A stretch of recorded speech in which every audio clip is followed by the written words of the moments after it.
What it is, what it do, what it is, lads and ladettes. It's your boy Dakota Griswold of Gamers, Nerds, and Geeks United, bringing you the news today from yesterday. Yes, welcome back to Yesterday Today, where I bring you that good old news from the day before. But speaking of the day before, let's talk about some years before. You see, I'm a huge first-person fan, and I've been a fan even since the 90s. And I was a huge fan of Duke Nukem and the things that 3D Realms put out. And speaking of 3D Realms, they put out a game that came out today called Ion Fury. And this may have slipped under your radar because it's not your typical AAA release, but this game is basically built off literally the same engine that Duke Nukem was on back in the day, also made by the same people, 3D Realms, and the voice actor of Duke Nukem is the villain in this game. It doesn't get much better than that. It's also pretty raunchy. It's been on PC for the last year, and it's currently sitting at a 79 on Metacritic. That's fine. It's about $20, $25. And it released today at about 8 o'clock on the Xbox. It's released on all platforms. I'm pretty excited to play it. It looks fun. So now, after the recording of this video, I'm definitely going to go ahead and play it.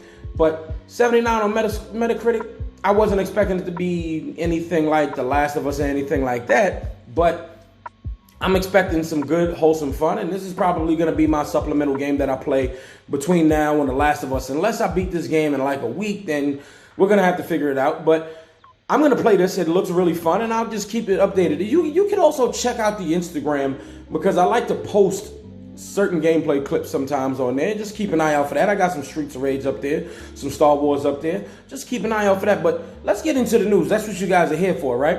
So first off, I definitely want to mention to you that on the Epic Game Store today, actually, they're giving away Grand Theft Auto 5 for free. Now, Grand Theft Auto 5 has been making Rockstar Games money hand over fist, and microtransactions in the game just continues to sell gangbusters. It's well over 80 million sold.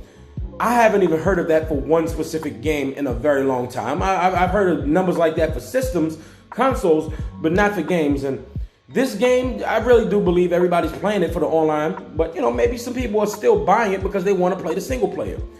But this game, it sold a lot, so they can afford to give it away. Honestly, they really can. With Red Dead Redemption, this game, they're making so much money from all of it, they can give something away for a little while. And it's on the Epic Game Store today for free. So I suggest you get up on there and jump on it. If you haven't played it and you're interested, now's the time, especially for the PC gamers out there.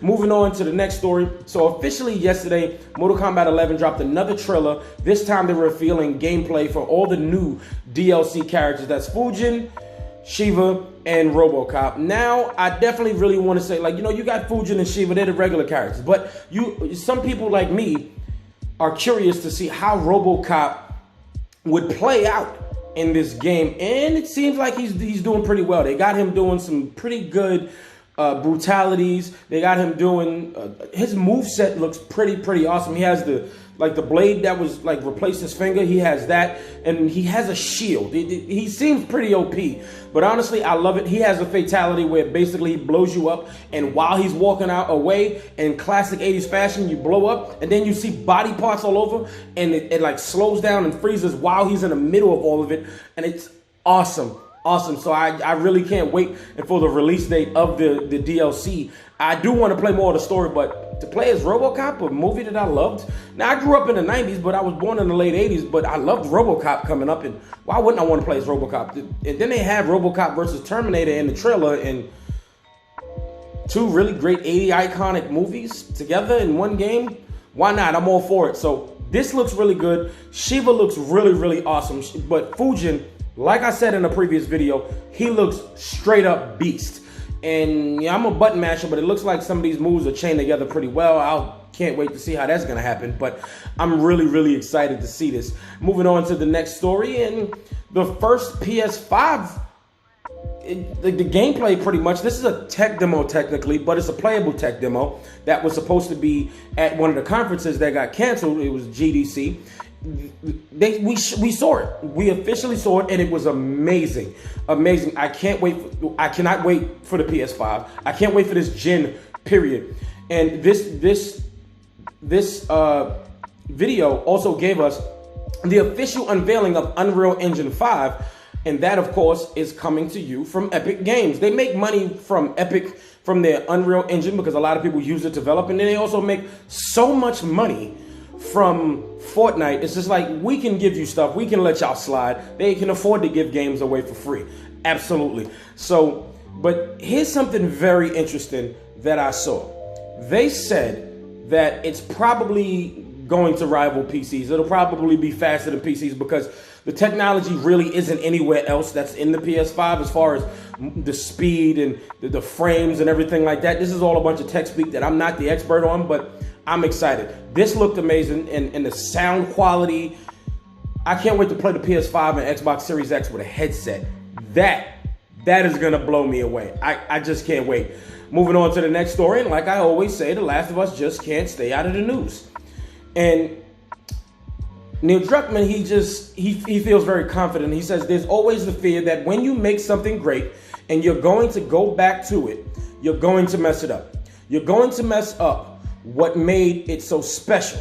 The test for us was, can we come up with a story that can, one, stand on its own and be meaningful and have weight? The same kind of feeling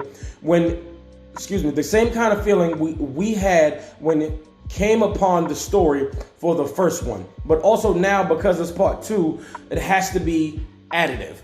A lot of people still have mixed feelings about it because all of the spoilers is leaked, and now Ellie's leading the game, but Joel is still there. But the way it ended, the way the first one ended, it was just such a cliffhanger. And it's been 2013, it's been pretty much 7 years, which is okay while Ellie's grown, basically, and she's big and she's fighting. I have complete faith. Sony first party games never disappoint me. Honestly, they never disappoint. Naughty Dog never disappoints. Jack and Daxter was fire. Uncharted was fire. The first Last of Us is fire. Why wouldn't the second Last of Us be fire? Let's be honest here. This game has been in the oven for basically 7 years, and we are officially getting it in the end of next month. And still, once again, I can't wait. He speaks about it confidently. God of War was great. Sony first party games are really, really great. I can't wait to play it here on PS4, and hopefully I can play it on PS5. Of course, they'll probably be able to play it because why not? It's a Sony first party game.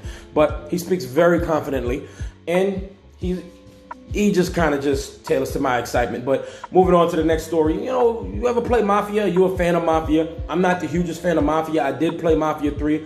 Thought it was pretty good, but then it got a little repetitive toward the middle, and so I stopped playing it. But what I will say is this.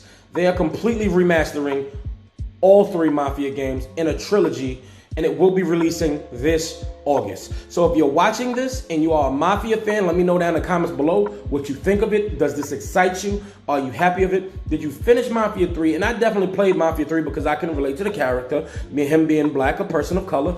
And I really felt like the combat was pretty good. Like I said, it just got repetitive toward the middle. But these are all still pretty good open world games. And in August, you can just replay all of them all on one system. Moving on to the next and final story, I do want to say this. Screen Rant officially said that the PS5 is better than top-end gaming PCs. And this is just straight up coming from the Epic Games boss, straight from the horse's mouth. Now, I said it, and I really wanted this to kind of be a story of its own.